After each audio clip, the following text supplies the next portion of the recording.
In the last lecture, you finished off on the on-page part of our SEO checklist. Now in this lecture, we're moving on to the link building part of our SEO checklist. This is a very important part of SEO. And to remind you what a link is, it's really when we talked about in the overview of SEO at the start of the course, we said that relevance is a key factor, a key way that Google determines who gets to the top of these search results. It's no coincidence that the keyword here features in the title, the URL, and the description. Relevance is a key factor. However, another way that Google determines really the ranking order of these search results is by looking at authority. They really want to put the best content at the top of the search results, and the way that they determine that is through backlinks. They look at how many people are linking to this web page, because if people are linking to it, then it must be great, and as a result they rank you a lot higher. The way that we can look at backlinks is using this same Mozbar Chrome extension tool that we looked to really assess the page authority and domain authority when we were looking and doing our keyword research. And what we can see also in this tool here now are the number of links from other sites around the internet pointing back to this individual web page. This is what we really want to look at now. And in this lecture, what I really want to do is cover off on these first 2 points.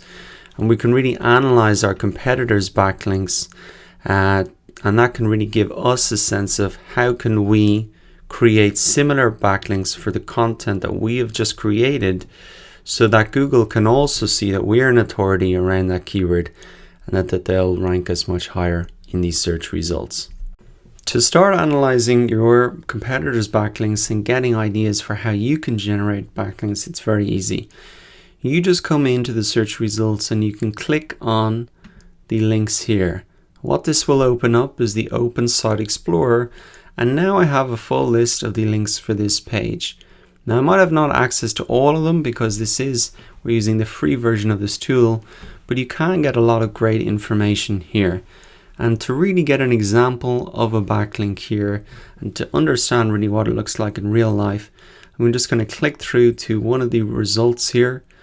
And similar to the example I showed you in the overview to SEO, right down the bottom of the page here, it's essentially just a link back to the web page. That's the one that we're opening up. Now what you can see, if you're trying to understand, okay, how did that person get that backlink? Well, you can see that this is posted by the person who owns the web page. So this is a guest post. And essentially what you might be noting down now is, okay, this website, socialmediatoday.com, I can see that they have allowed this person to do a guest post. Potentially that is something that I can do as well. So they have built a backlink this way. Now, maybe that's something that I can do as well. What you should also be considering when you're looking at these different opportunities and how your competitors have built their backlinks is really the power of those backlinks. Because one thing I want you to understand is that not all backlinks are created equal. Your goal should be to earn do follow backlinks. So let me take a moment to explain this first off. Google really recognizes 2 types of links: do follow and no follow backlinks. Any links that are posted on social media, in blog comments, generally by default are all no follow, meaning that they do not pass any SEO value through to them. And the reason that Google invented those is really just to avoid spam. A lot of people, it's very easy to game the system if you can just pump out links on social media. So what I can see here is this link that we just looked at is actually a no follow link. And if I open up the page as well, I can see view, come to developer, view source. This shows me the code of the page. I can look at SEO checklist and I can see that that's a no follow link. That's just a part of the code there. Now you don't need to do this every single time. I'm just showing you really what it looks like. And so what you might be thinking is, when you look at this particular link opportunity, if you wanted to recreate it, just know that this won't have SEO power. It could be great for bringing in traffic, but it won't help you from an SEO perspective. So note that down when you're going through the different link opportunities, that these can be great ways to generate traffic, but not necessarily SEO power. And one thing that you can do is actually come up to the link type and look at the only follow links, and these are the links that will give you the SEO power. So that's the first thing that we've looked at. Your goal should be to earn those really do follow links if you want to get that authority boost from the link. Now the other thing is that backlinks are not created equal for another reason. Backlinks from high ranking pages in your niche will actually have more SEO power than backlinks from a brand new website that Google doesn't see any authority in. So what we can see here in the tool is, for each of these backlinks here, the pages that they're coming for, we can see the page authority and domain authority as well. So what you want to be looking for is, when you're looking at the link opportunities, you want to try and get it from the websites that have the highest page authority and domain authority. And you can even, I think, sort the list, maybe not in this version, by this way. So if you're trying to earn backlinks, you should really try and get them from high authority sites in your niche as well, because Google says, well, this person has a lot of authority. If they're recommending that person, well, then I'm going to value that much more than a website that was just set up yesterday and that has no authority. So that's the second thing that you need to really focus on when you're going through these different opportunities.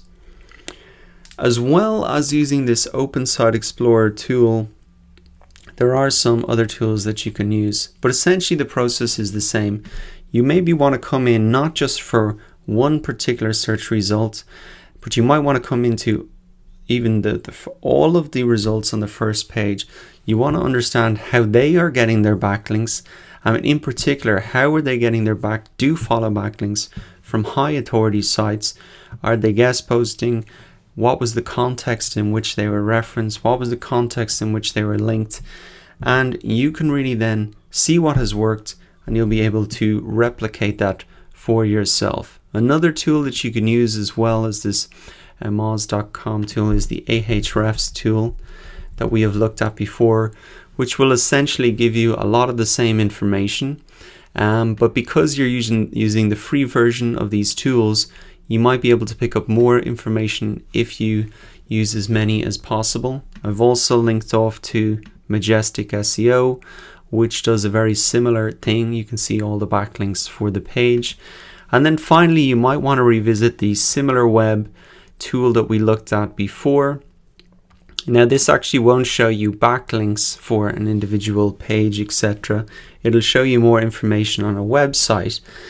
But you can maybe come in and take an example from the search results, and just, if you want to get a sense of, in general, where are they getting their traffic from, not specifically backlinks, but just at a higher level, where is their audience from, and where do they get their traffic across the different sources. So I think taking a step back, maybe look at some of their top referring sites, you can get a sense of, again, how your competitors succeeding, and you can use all of these tools to really uncover the marketing strategies that you can really replicate. In the next lecture then, I'm going to show you that after you've done this analysis, what might be the practical steps for you to move forward and build those links.